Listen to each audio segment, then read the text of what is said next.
आपने बुलाया? तुमने मोहित के साथ अच्छा नहीं किया।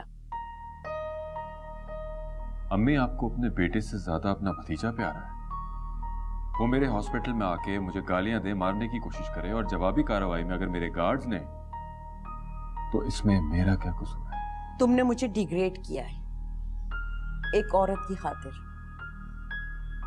मेरा इकलौता भाई मुझसे नाराज हो गया है। मैं इस रिश्ते को मजबूत करने के लिए मिशाल को अपनी बहू बनाकर लाई, और तुमने उसको दुख दिया है। उसको छोड़ना चाहते हो सिर्फ एक आवारा औरत की खातिर? मैं उसे छोड़ना नहीं चाहता था। उसने घर जाके खुद ही अपने घर वालों से तलाक का मुतालबा किया। बात का बतंगड़ बना रही है। हाँ, और इतना कुछ होने के बावजूद भी वो तुम्हारे साथ रहेगी। फलक नाज को तुम उसकी सौतन बना के लाना चाहते हो, जिसने उसके भाई की जिंदगी तबाह और बर्बाद कर दी। और तुम ये चाहते हो कि मिशाल बुद्ध की तरह खामोश बैठी रहे, कुछ ना कहे। तो ठीक है, छोड़ दूंगा मैं उसे, जो वो चाहती है। ठीक है शहरयार, ठीक है। अगर तुमने मिशाल को छोड़ा ना, तो मैं तुमको छोड़कर रफीक भाई के पास चली जाऊंगी। समझे तुम?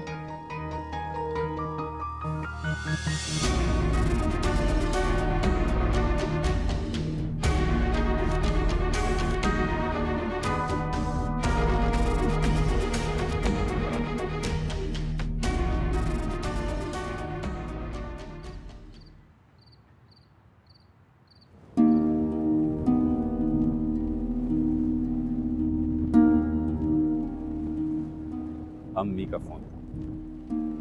बता रही थी कि बाबा ने फुप्पो से शहरियार की शिकायत की। फुप्पो बेचारी अपनी इकलौती औलाद को ज्यादा से ज्यादा क्या कह सकेंगी?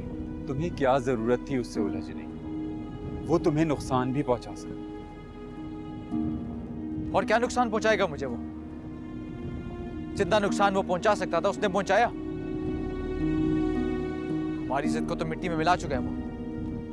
लेकिन मुन्ना, तुम्हें एहतियात करना। मुझे अपने दुख की फिक्र नहीं है, लेकिन मिशाल का दुख मुझसे बर्दाश्त नहीं होता। वैसे भी मुझे लगता है ये सब कुछ मेरी वजह से हुआ है। मैं उस शहरियार को। मुन्ना, क्या होता जा रहा है? तुम इतने जज्बाती तो नहीं थी, लेकिन अब मैं देख रहा हूं तुम दिन ब दिन छोटी छोटी बात पे जोश में आ जाते। तुम्हें एहतियात करना चाहिए। कम से कम जब तक तुम कनाडा नहीं चले जाओ, तुम्हें एहतियात से काम लेना चाहिए। हम हैं ना यहाँ, हम सब संभाल लेंगे। और प्लीज आइंदा इस किस्म की कोई हिमाकत मत करो। चलो, देर हो गई है, घर में सब इंतजार करो।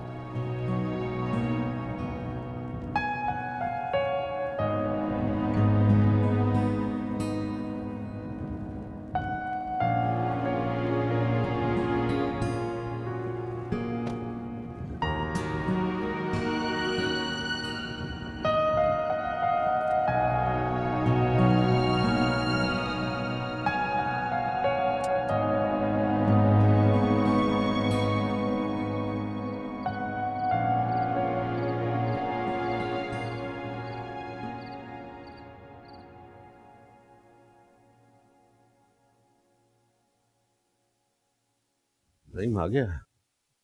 नहीं, अभी ऑफिस में ही है। कह रहा था काम ज्यादा है, देर हो जाएगी। मुझे अंदाजा नहीं था इतने अच्छे तरीके से बिजनेस संभाल लेगा। आज रफीक से फोन करने के बाद बहुत अपसेट हो गया हूं मैं। आप खुद को संभालें, सब ठीक हो जाएगा। और देखिए ज़हीम कितनी जिम्मेदारी से काम कर रहा है। आप बेफिक्र होकर रेस्ट करें। जमाने में किसी को मुंह दिखाने के काबिल नहीं। लोग तरह तरह की उंगलियां उठाएंगे कि फलक नाज के अपने नंदोई के साथ।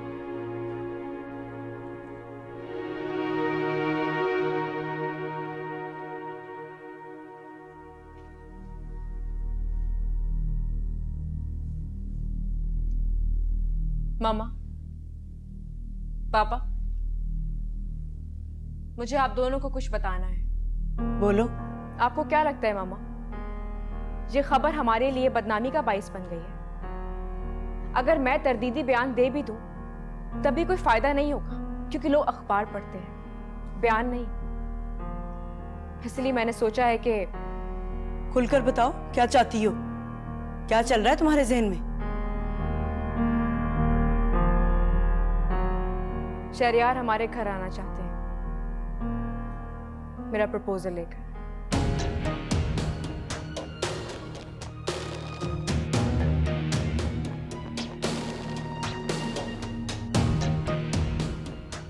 ये क्या कह रही हो तुम? उसकी पहले ही एक बीवी है मिशाल, ये सोचा है तुमने? वो छोड़ देंगे उसे, और अब तक तो शायद मिशाल अपने मैके भी जा चुकी होगी। मामा, हमारी शादी लोगों की ज़बानें बंद कर देगी, और मेरे ख्याल में यही मुनासिब है कि हमारी शादी हो जाए। पापा को तो कोई एतराज़ नहीं होगा, क्योंकि पापा ने हमेशा मुझे सपोर्ट किया और मेरी कोई बात नहीं टाली। क्यों पापा?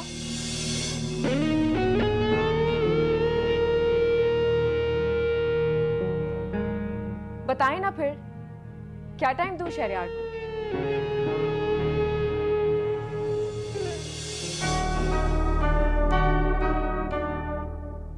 वो यहां नहीं आएगा, और कह देना उस शख्स से कि मैं जिंदगी भर उसकी सूरत नहीं देखना चाहता। हमारी इज्जत पे शब खून मारने वाला शख्स किस मुंह से आएगा मेरे घर? पापा, ये क्या कह रहे हैं आप? तुमने सुन लिया ना, मैं उस शख्स को एक लम्हे के लिए बर्दाश्त नहीं कर सकता। और तुम भी मेरी बात ध्यान से सुन लो, कल सुबह के अखबार में तुम्हारा तरदीदी बयान आना चाहिए। लोग तरदीद पढ़े या ना पढ़े, लेकिन तरदीद छपना बहुत जरूरी है। पापा, क्या हो गया है आपको? तरदीदी बयान देने से उल्टा हमारी बदनामी बढ़ेगी। इसीलिए मैंने शहरयार से कहा था कि हम शादी कर लेते, ताकि इन अफवाहों और प्रोपेगेंडे से हमारी जान छूट जाए। और शहरयार में बुराई ही क्या है? कॉन्फिडेंट हैं, एजुकेटेड हैं, रिच हैं, और अब तो वो सेनेटर भी बन गए हैं। चाहे वजीर आजम ही क्यों न बन जाए, मैं उस शख्स से कोई ताल्लुक नहीं रखना चाहता। और सुन लो फलकनास, उसे पाने के लिए तुम्हें बहुत कुछ खोना होगा। पापा, इस नफरत की वजह आप शहरयार से ताल्लुक क्यों नहीं जोड़ना चाहते? वो इतने नाइस हैं, अपनी फैमिली में इतने डिफरेंट हैं, क्या प्रॉब्लम है आपको? मैं तुम्हारे सामने जवाब दे रही हूं, एक बात गौर से सुन लो। मैंने जिंदगी में तुम्हारी हर बात मानी है, इस बार तुम्हें मेरी ये बात माननी होगी। तुम शहरयार से शादी नहीं करोगी। आप ज्यादती कर रहे हैं पापा। ये महज मेरी इज्जत का ही नहीं, बल्कि अब मेरी पसंद का भी मसला बन गया है। मैंने हमेशा से शहरयार जैसे इंसान को आइडियलाइज किया है, महज सिर्फ आपकी खुशी और आपकी दोस्ती की खातिर मैंने मुझ जैसे इंसान को कबूल किया। अब आप मेरी खुशी के लिए मुझसे शादी के लिए मैंने तुम्हें मजबूर नहीं किया था, बल्कि तुमने खुद उससे मिलकर यह फैसला किया था। तो ठीक है, अब भी मेरा फैसला मान। नहीं मान सकता, क्योंकि मुझे अंदाजा हो गया है कि क्या खेल रचाया जा रहा है, और मैं इस गंदे खेल का हिस्सा नहीं बनना चाहता। सॉरी पापा, मैं आपका फैसला नहीं मान सकती। शादी तो शहरयार से मैं जरूर करूंगी, महज सिर्फ एक आपकी जिद के लिए मैं अपनी पसंद नहीं रद्द कर सकती।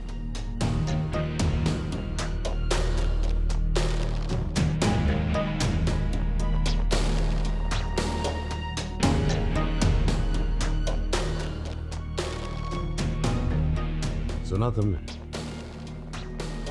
ठीक है, करने दे से शादी, लेकिन उसके बाद इसका हमसे और इस घर से कोई ताल्लुक नहीं होगा। मैं इस घर से फलकनाज को नहीं, उसके जनाजे को रुखसत करूंगा। ये आप क्या कह रहे हैं जावेद साहब? ऐसा ही होगा सर बेगम, ऐसा ही होगा। चाहे जाकर फलकनाज से कह दें कि जब चाहे शहरयार को बुला ले निकाह के लिए, साथ में रुखसती भी हो जाएगी, और उसके बाद मैं समझूंगा कि मेरी बेटी फलकनाज मर गई।